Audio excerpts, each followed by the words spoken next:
The morning sun painted golden streaks across the Manhattan skyline as James Lee straightened his tie, studying his reflection in the floor-to-ceiling windows of his penthouse office. At 42, he had built real tech solutions from a small startup in his garage to a global empire worth billions. The view from the 85th floor still took his breath away, even after 5 years of working here. His secretary's voice crackled through the intercom. "Mr. Lee, Mr. Richardson is here for the AI project review."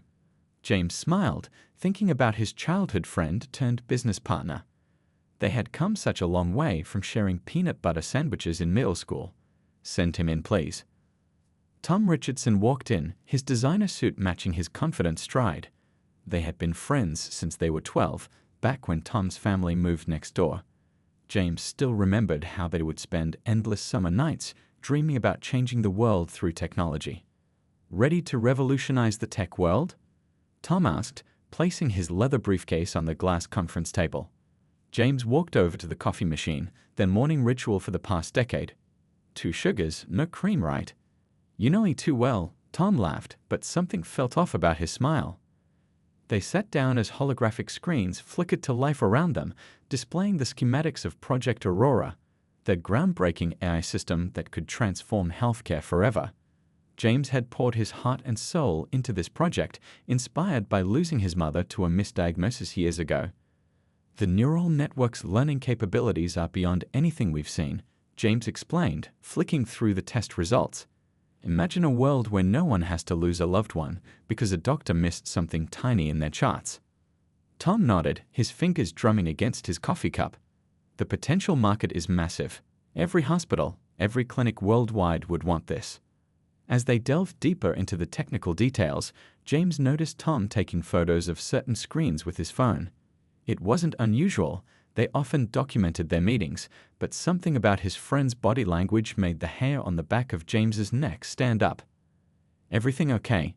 James asked, trying to keep his voice casual. "Just sending some notes to the development team," Tom replied quickly. Too quickly.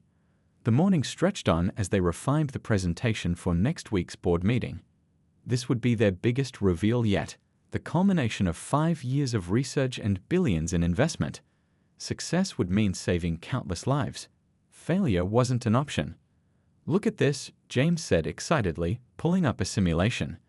The system spotted a rare genetic marker in a routine blood test that 3 human doctors missed. It could revolutionize early detection. Tom's phone buzzed. He glanced at it, his face changing for just a split second before his usual smile returned. "Incredible. Hey, want to grab lunch? There's this new place downtown I've been meaning to try." "Can't today," James replied, remembering his promise to video call his daughter at her college lunch break. "Rain check." "Sure thing." Tom gathered his things, pausing at the door. "James, remember when we used to talk about changing the world?" "Of course. Look at us now. We're actually doing it." Tom's smile didn't quite reach his eyes. "Yeah, look at us now." After Tom left, James walked back to the window, watching the city buzz below. Something felt off, but he couldn't put his finger on it. Maybe he was just being paranoid. After all, this was Tom, his best friend, his partner, the guy who had stood by him through every up and down. His phone chimed with a message from his daughter. "Dad, don't forget our call. I aced my bioengineering midterm." James smiled, pushing away his unease. He had everything he ever dreamed of: a successful company, a loving family, and a best friend by his side. Little did he know, in less than 24 hours, one of those things would shatter his world forever. He closed the Project Aurora files, his finger hovering over the encryption button for a moment longer than usual. The city stretched out before him, a maze of possibilities and hidden dangers. Somewhere out there, the pieces of a betrayal were falling into place, set in motion by the last person he would ever suspect. The boardroom felt colder than usual that morning. James Lee sat at the head of the massive oak table, watching as board members filed in one by one. He noticed their avoiding gazes, the whispered conversations that stopped when he looked their way. Something was definitely wrong. His phone buzzed, a message from his fiancée, Emmy. "Good luck with the presentation." "Love you," he smiled, then noticed Tom Richardson hadn't arrived yet. Strange, since Tom was usually early for important meetings like this. "Shall we begin?" Mrs. Chen, the eldest board member, asked while adjusting her glasses. Just as James opened his mouth to suggest waiting for Tom, the doors swung open. Tom walked in, followed by two men in suits James didn't recognize. The room fell silent. "I apologize for the delay," Tom announced, his voice carrying an authority James had never heard before. "But we have some urgent matters to discuss before the Project Aurora presentation." James's stomach tightened. "Tom, what's going on?" "These gentlemen are from corporate security," Tom said, placing a thick folder on the table. "We've uncovered some disturbing information that the board needs to see immediately." The next 15 minutes felt like a nightmare in slow motion. Tom presented document after document, email after email, all seemingly showing James had been selling company secrets to competitors. Bank statements appeared on the screen showing mysterious transfers.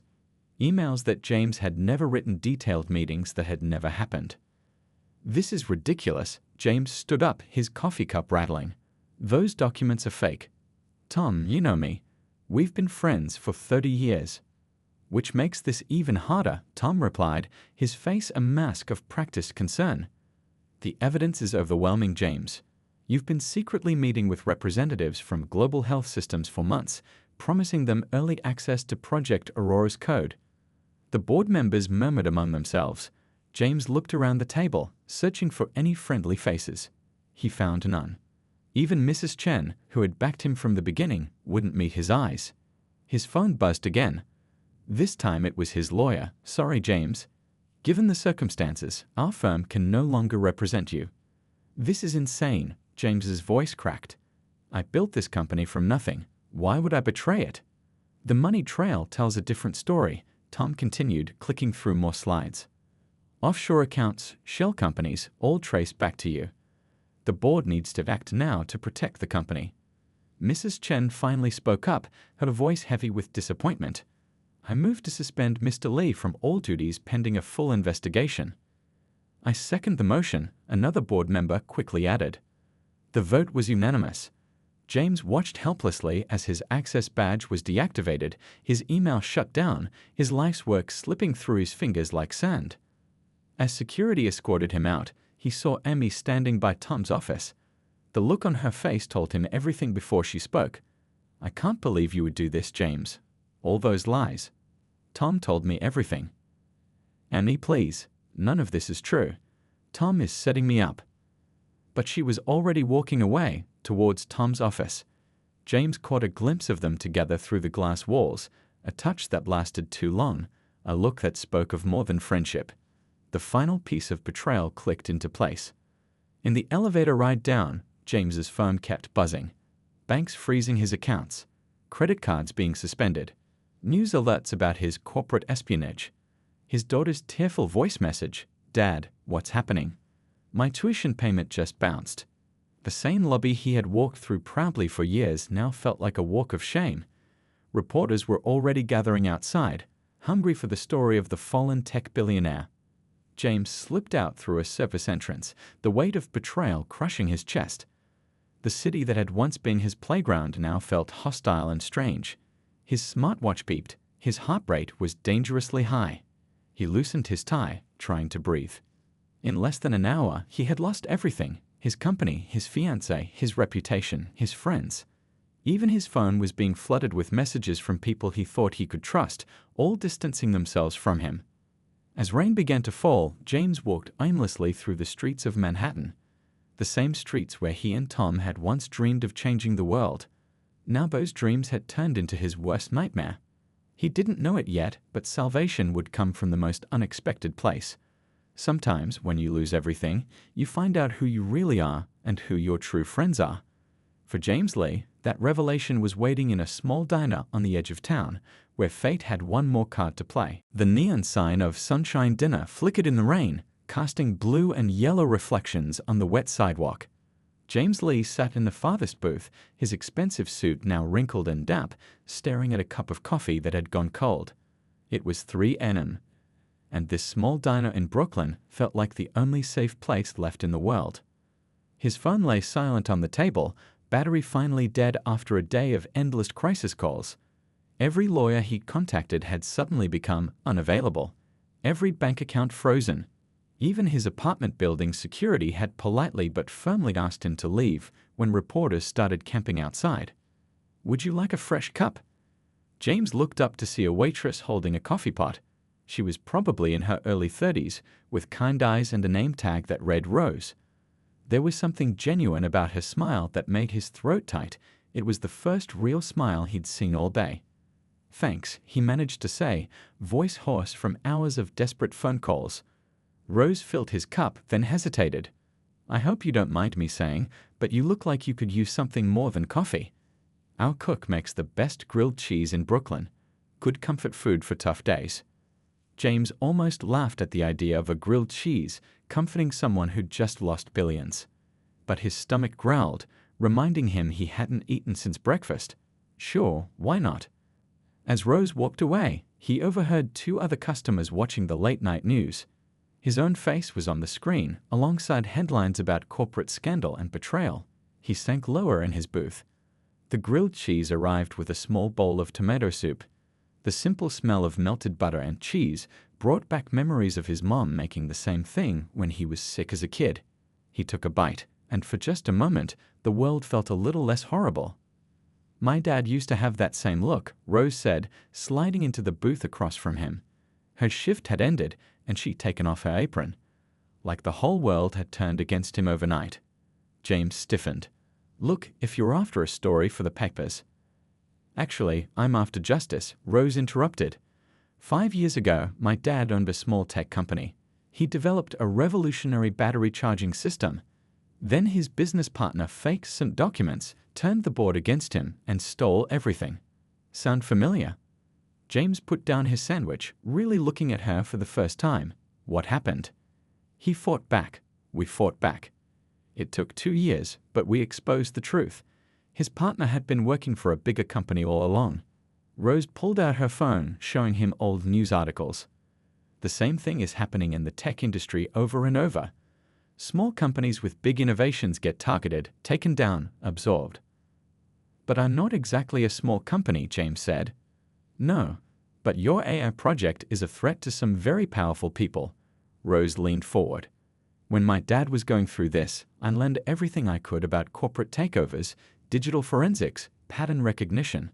I started connecting the dots between similar cases." James's mind was racing. The timing of the evidence against me, the coordinated response from the banks, the lawyers all backing out at once. "Exactly." Rose nodded. "It's a playbook. They're using the same tactics, just on a bigger scale. The question is, are you going to let them win?" For the first time since the board meeting, James felt a spark of hope. "Why would you help me? You don't know me." Rose's eyes filled with tears. "Because my dad died before we could clear his name. The stress, the shame, it was too much for his heart. But before he passed, he made me promise to help others if I ever saw the same thing happening. When you walked in here tonight, looking exactly like he did back then, I knew this was my chance to keep that promise." James stared at his reflection in the coffee cup. He saw a broken man, yes, but maybe not a defeated one. "Even if you're right, they've thought of everything. They've cut off all my resources, my contacts." "Sometimes having nothing means you have nothing left to lose," Rose said, pulling out a notebook. "And sometimes the best resources aren't money or power, but knowledge and determination. Plus," she smiled, "I know a lot of people who've been burned by corporate giants. People who'd love to help take them down." Outside, the rain had stopped, and the first hint of dawn was appearing on the horizon. James watched as Rose started writing down names, dates, patterns she'd noticed in similar cases. Her hands were shaking slightly, but her voice was strong. "When my dad lost everything, he told me something I'll never forget," she said. "He said, 'Rosie, the truth doesn't stop being true just because no one believes it.' Are you ready to fight for your truth, Mr. Lee?" Looking at this ordinary diner, with its chipped coffee cups and flickering neon sign, James realized that sometimes rock bottom becomes the foundation you build upon. He took out his dead phone, symbolically placing it face down on the table. "Call me James," he said. "And yes, I'm ready to fight. But first, I think I'm going to need another one of those grilled cheese sandwiches." Rose laughed, a sound full of hope and determination. Neither of them knew it yet, but that simple conversation in a quiet diner was about to spark a chain of events that would shake the entire tech industry to its core. The morning sun was streaming through the diner's windows as Rose spread out her father's old case files on the table. James leaned forward, his tie loosened, suit jacket draped over the booth seat. The breakfast crowd was starting to trickle in, filling the air with the scent of coffee and pancakes. "Look at this pattern," Rose pointed to various documents.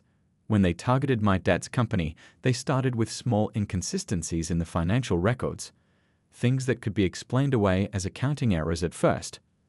James pulled out his own phone, scrolling through old emails.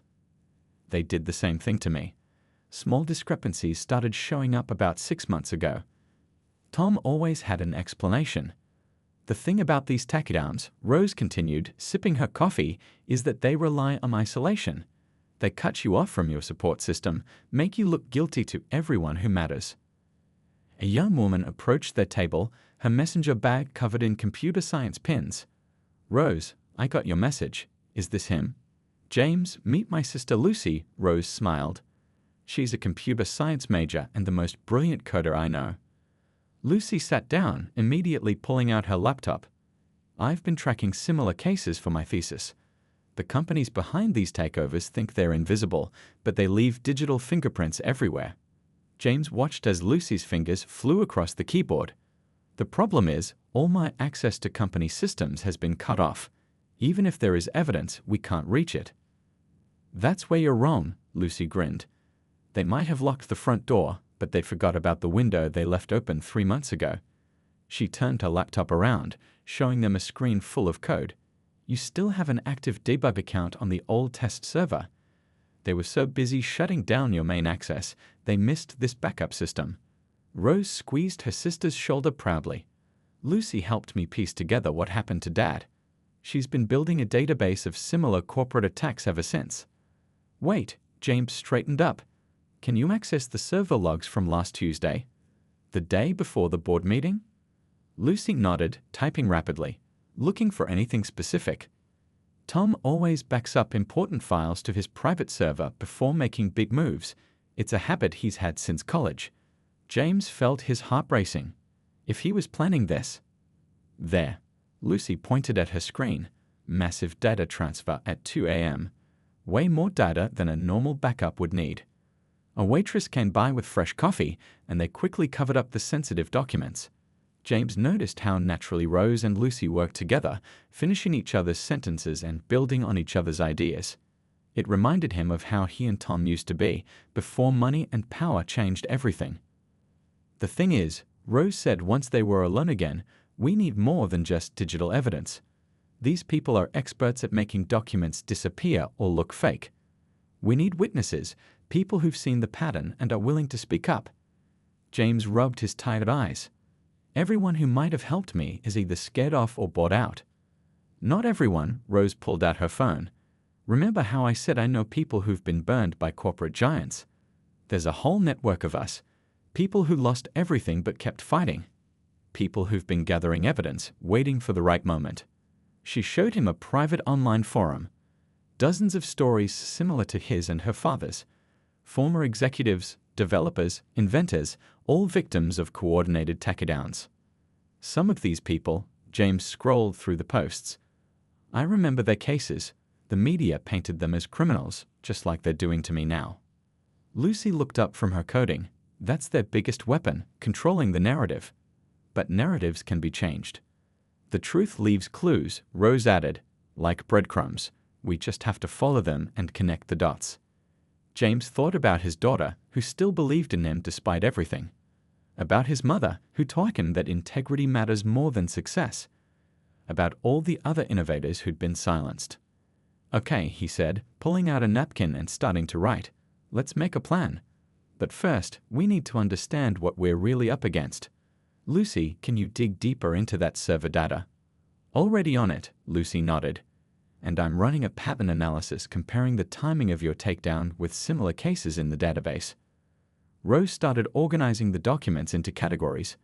"We should also look into Tom's recent communications. A betrayal this big, he must have left some traces." As they worked, the diner slowly emptied out. The lunch crowd came and went. Outside, life went on as normal, but in this small booth, a resistance was being born. "You know," Rose said softly, watching James analyze a complex financial document, "my dad would have liked you. He always said that true character shows not when you're winning, but when you've lost everything and still choose to fight back." James looked at these two sisters, who had every reason to distrust someone like him but chose to help instead. Sometimes, he realized, the worst betrayals lead you to the truest friendships. "We're going to need a secure place to work," he said, "somewhere they won't think to look for us." Lucy smiled. "I might know just the place. My university's old computer lab. Nobody uses it anymore since they got the new one, but I still have access." "Perfect." Rose started gathering the papers. "But first, you need sleep, James. You can crash on our couch. It's not exactly a penthouse." "Right now, it sounds better than any penthouse I've ever been in," James said sincerely. As they left the diner, the setting sun painted the sky in shades of hope. They had a long fight ahead, but for the first time since his world collapsed, James felt ready for it. Sometimes, he realized, you have to lose everything to find out who's really on your side. The old university computer lab hummed with the sound of vintage cooling fans. Surrounded by outdated monitors and the glow of Lucy's modern laptop, James watched as lines of code scrolled across the screen. They'd been working for days, sleeping on rotation, fueled by vending machine snacks and determination. "I think I found something," Lucy said, her eyes red from staring at screens. "Look at these email headers. The metadata shows Tom's been using a private email server to communicate with someone at Global Tech Industries for months." Rose leaned over her sister's shoulder, a half-eaten sandwich forgotten in her hand. "Can you trace the other email address?" "Better than that," Lucy grinned. "I can show you what they were saying." Her fingers flew across the keyboard, and suddenly encrypted messages began appearing in plain text.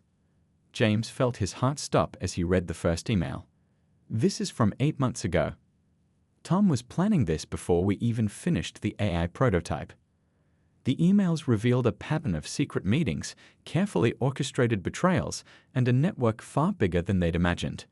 Global Tech wasn't just interested in destroying real tech solutions, they were systematically eliminating any company that threatened their control of the healthcare AI market. "Look at this attachment," Lucy pointed. "It's a list of target companies. Some of these are already gone, bought out, or bankrupted. Others," she scrolled down, "these must be future targets."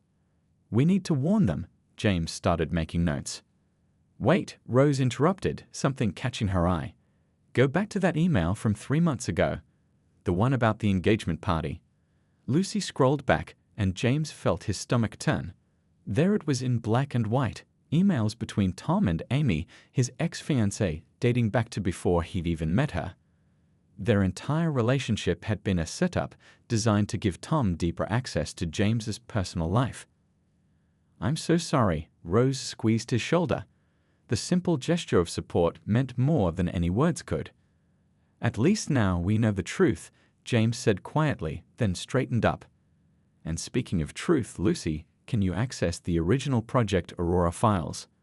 Lucy nodded, opening another window.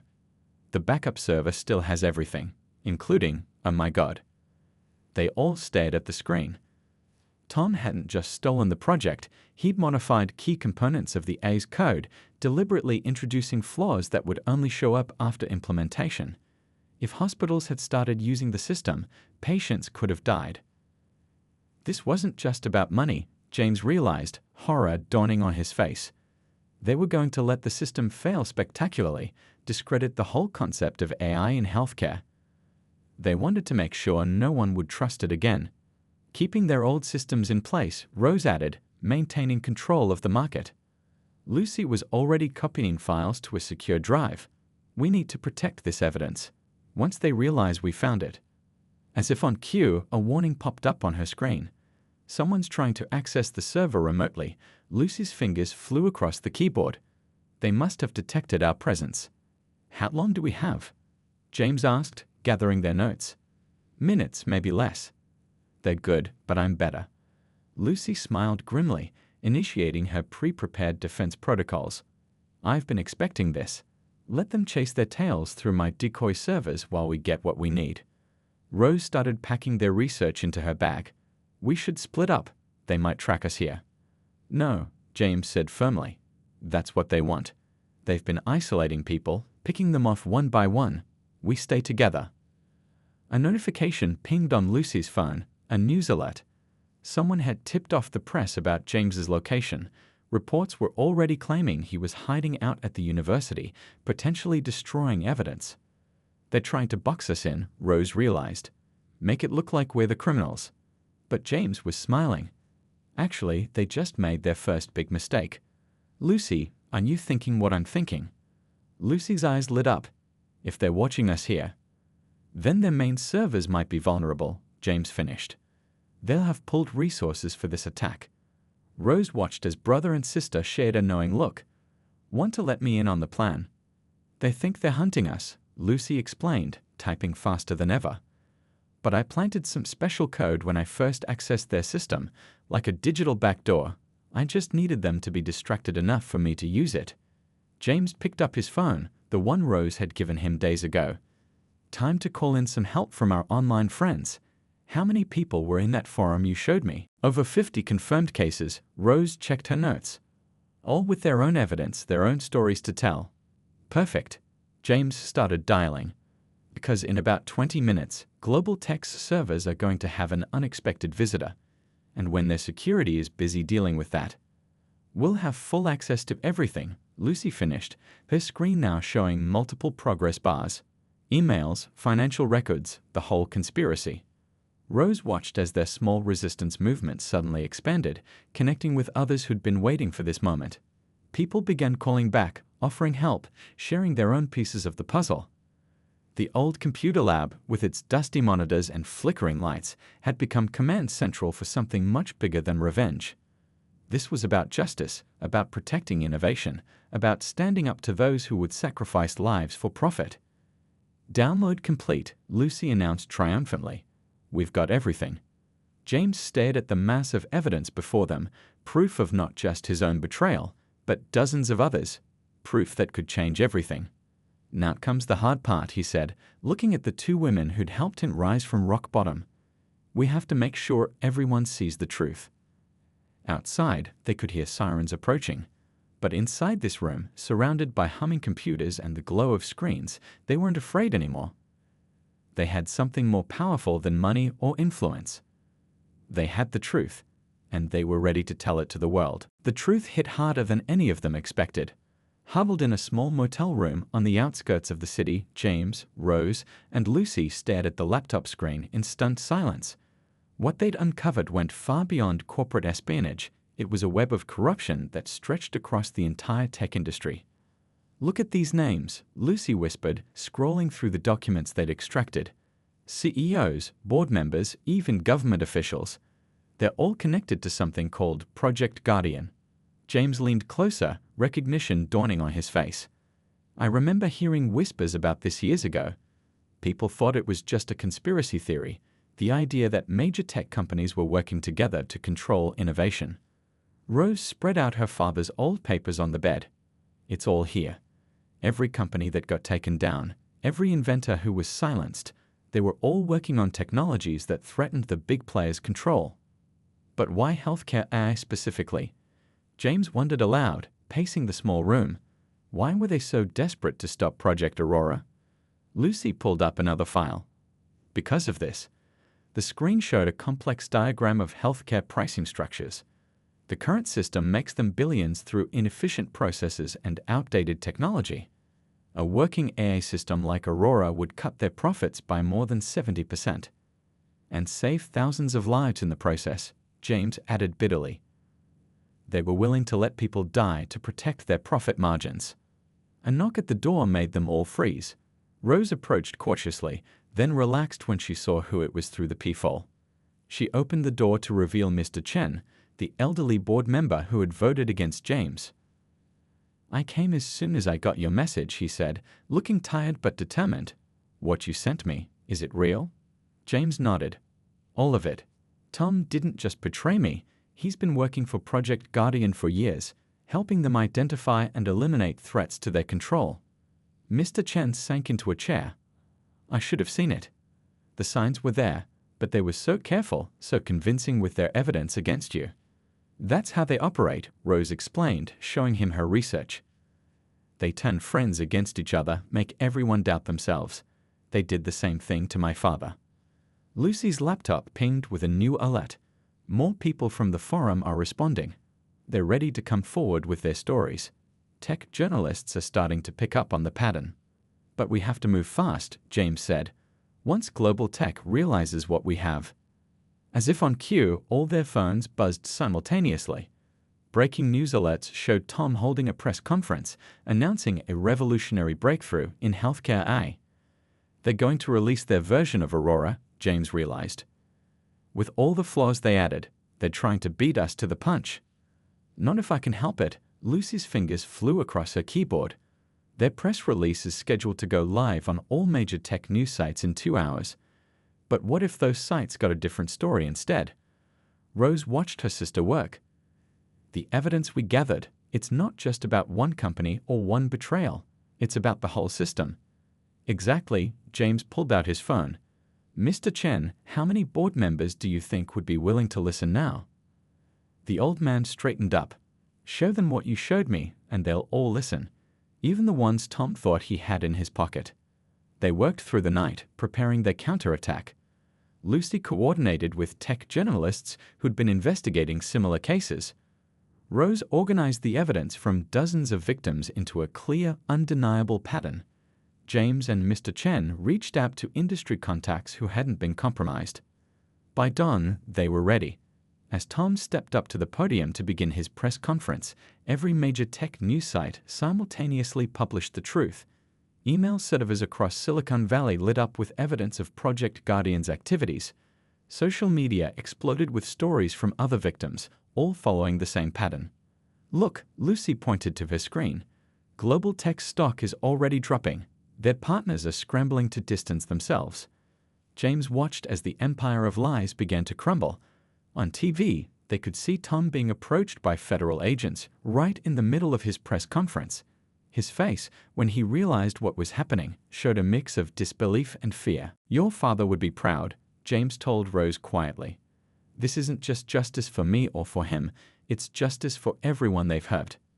Mr. Chen's phone rang. The board wants an emergency meeting.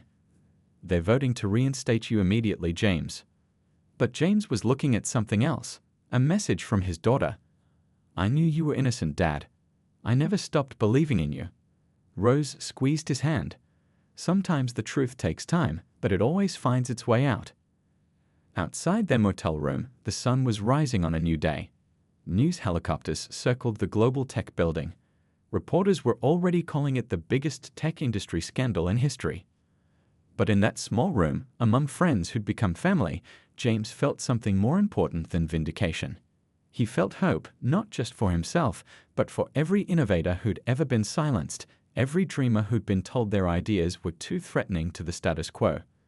The truth had finally come to light, and with it, the chance to build something better. 1 year later, the Sunshine Diner looked exactly the same. The neon sign still flickered, the coffee was still strong, and the grilled cheese was still the best in Brooklyn. But the people sitting in that corner booth had changed in ways they never expected. James straightened his tie, not because he had to anymore, but out of habit. The morning newspaper on the table showed Global Tech's former executives being led into court. The trial had been going on for months, revealing deeper layers of corruption with each passing week. Hard to believe it's been a year, Rose said, sliding into the booth with fresh coffee. She wasn't wearing a waitress uniform anymore. Instead, she wore a business suit that matched her new role as director of the Whistleblower Protection Foundation, which James had established using part of his restored fortune. Sometimes it feels like yesterday, James replied, looking around the diner where his life had changed. Other times it feels like a different lifetime. Lucy joined them, her laptop already open. The new version of Project Aurora is ready for testing. The hospital trials start next week. She'd graduated early and now led the technical team at Real Tech Solutions, turning their healthcare AI into something even more revolutionary than originally planned. And this time, James added, it's open source. No more secrets, no more monopolies. Every hospital, every clinic, every doctor will have access. The bell above the diner's door chimed as more familiar faces arrived. Mr. Chen, now chairman of the board, walked in with several others, people who'd lost everything to Project Guardian and had since rebuilt their lives. Monthly meetings at the diner had become their tradition. The support network keeps growing, Rose reported, pulling out her tablet. We've helped 23 whistleblowers in the past 6 months alone. People aren't afraid to speak up anymore. Because they know they're not alone, James nodded. The foundation didn't just offer legal support, it provided a community for people fighting corporate corruption, a place where their stories could be heard and validated. Lucy's phone buzzed with news updates. Another tech giant announced they're adopting our transparency protocols. That's the 5th one this month. The industry had changed dramatically since the scandal broke. Companies were racing to prove their commitment to ethical innovation, opening up their development processes to public scrutiny. The old guard of secretive tech monopolies was crumbling. I got a letter from Tom yesterday, James said quietly. The diner's usual breakfast sounds seemed to fade as the others listened. He's asking for forgiveness, saying he realizes what he destroyed wasn't just our friendship, but his own humanity. What are you going to do? Rose asked gently. James looked at the letter in his hands. I'm going to visit him. Not because I can forgive him yet, but because I need to understand. And because staying angry would mean letting them win in a different way. Mr. Chen nodded approvingly. That's why I go different from them, James. You never lost your humanity, even when they took everything else. The conversation shifted to their ongoing projects. The foundation was expanding its reach globally, helping innovators in developing countries protect their ideas. Real Tech Solutions had transformed into a cooperative, with employees sharing ownership and decision-making power. Remember what you told me that first night? James asked Rose. About your dad saying the truth doesn't stop being true just because no one believes it. Rose smiled, tears in her eyes.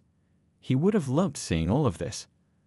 That's why we named the foundation's main award after him, James reminded her. The David Martinez Innovation Protection Grant, supporting people who choose truth over profit. Lucy closed her laptop, something she rarely did. You know what's funny? They thought they could stop progress by controlling it. But by trying to silence innovation, they actually sparked a revolution. She was right. The fall of Project Guardian had done more than expose corruption. It had changed how people thought about technology and power. Small inventors weren't afraid anymore. Big companies couldn't simply buy or bury their competition. I've been thinking, James said, pulling out a small notebook. About what's next. All these people we've helped, all these innovations that were almost lost. What if we created a platform where they could collaborate? The others leaned in as he outlined his vision. Not just another tech company, but a new kind of innovation ecosystem. A place where good ideas couldn't be silenced, where profit wasn't the only measure of success. Outside, the city was waking up. Through the diner's windows, they could see people hurrying to work, living their lives, unaware that the technology making their world better had almost been lost to corporate greed. You know what the best part is? Rose said, watching the sunrise paint the sky. Every person who walks into this diner now might be the next one to change the world. And this time, they'll have a fighting chance. James looked at these people who had become his family, not by blood or business, but by choice and conviction. Sometimes losing everything helps you find what really matters. Sometimes betrayal leads you to your truest allies. Well, he smiled, raising his coffee cup. Here's to fighting chances, unlikely friendships, and grilled cheese sandwiches that change the world. They laughed together, these warriors of truth, in a simple diner where a revolution had begun. Outside, the neon sign still flickered, but now it seemed to shine a little brighter, like hope made visible in the morning light.